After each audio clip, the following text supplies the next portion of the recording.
On continue cette série de vidéos sur comment lire Surat al-Fatiha. On est arrivé au verset numéro 5 et on va essayer d'extraire des règles de lecture et de prononciation qu'on a vues dans notre programme, d'accord, en nous appuyant sur nos fiches présentes dans les deux manuels, Objectif lecture et le guide de prononciation. On commence ici avec le mot Iyaka. On voit qu'on a une hamza, d'accord, et pas un alif. Pour rappel, si on compare, le alif, c'est juste la lettre qui va servir à prolonger la fatha dans le mushaf. À chaque fois que vous verrez un alif comme ceci, ça sera pour prolonger la fatha. La hamza se divise en deux. On a hamzatul qata', la hamza de coupure, d'accord, et hamzatul wasl, la hamza de liaison. La hamza de coupure, elle peut être portée par plusieurs lettres, dont le alif, d'accord, mais elle peut être portée par le waw, le ya, et elle peut aussi porter les voyelles, d'accord, la fatha, la dhamma, la kasra et le sukun. Elle ne pourra en revanche pas porter de shadda. La hamza de liaison, elle a des règles spéciales qu'on a vues et revues, d'accord, et qu'on va revoir, incha'Allah, et elle se place, quant à elle, qu'au début des mots. Vous ne la verrez jamais au milieu ou à la fin d'un mot. Tandis que la hamza de coupure, elle peut se placer au début, au milieu, à la fin. Le alif, c'est pareil. Il ne peut pas arriver au début d'un mot, car il a besoin d'une lettre pour le précéder, car il ne sert qu'à prolonger la fatha qui se trouve sur la lettre avant. Donc si on revient ici à notre lecture, notre verset, on a une hamza, hamzatul qata', une hamza de coupure, qu'on prononce i, car on a une kasra. Ici, on va directement sur le ya, qui possède une shadda, donc je fais attention à ne pas dire iya, iya. Je vais dire iya, iya, d'accord? Le alif, ici, justement, va servir à prolonger la fatha sur la lettre ya, munie d'une shadda. Iya, iya, iyaka. Ici, j'ai un lam avec une fatha. Iyaka. Je continue, j'ai un noun avec une fatha et un ayn avec un soukoun. Donc, na'. Je fais attention ici à ne pas dire nahbudu.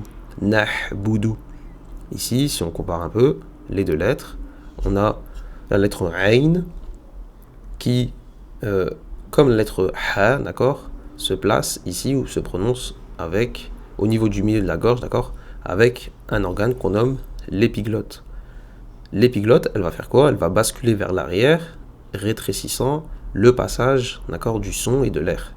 Pour la lettre ayn, c'est ici la vibration des cordes vocales qui va se faire ressentir, d'accord, d'accord. Pour le ha, c'est une expiration d'air qui va, d'accord, passer dans la gorge, et à cause de l'épiglotte qui se recule, ça va créer une friction, d'accord. Cette friction qu'on entend, c'est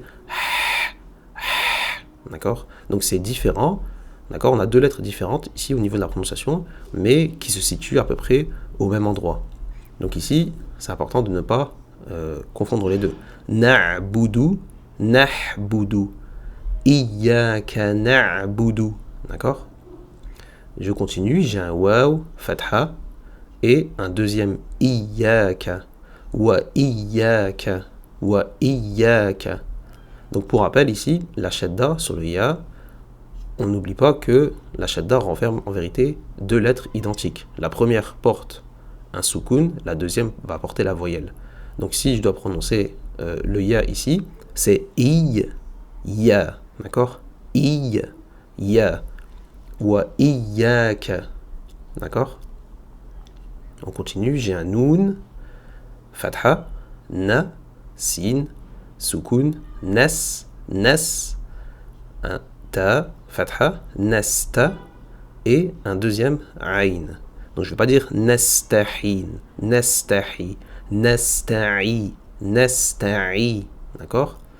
Mon ayn porte une kasra qui sera prolongée par la lettre ya.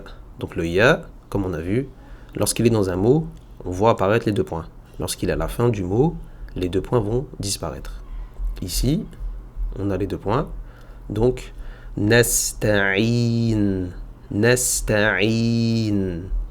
Ici, je m'arrête avec mon noun sur un soukoun, malgré que j'ai une dhamma. Pourquoi? Car, on cesse de le rappeler, lorsqu'on voit ce symbole ici, qui indique la fin du verset, avec le numéro à l'intérieur, il est préférable de s'arrêter. Donc, même si on voit un tanwin ou une voyelle, d'accord, on va, à l'écrit en tout cas, on va prononcer un soukoun à l'oral. Donc, Iyaka nasta'in, nasta'in. Donc, ça donne Iyaka na'budu wa Iyaka nasta'in.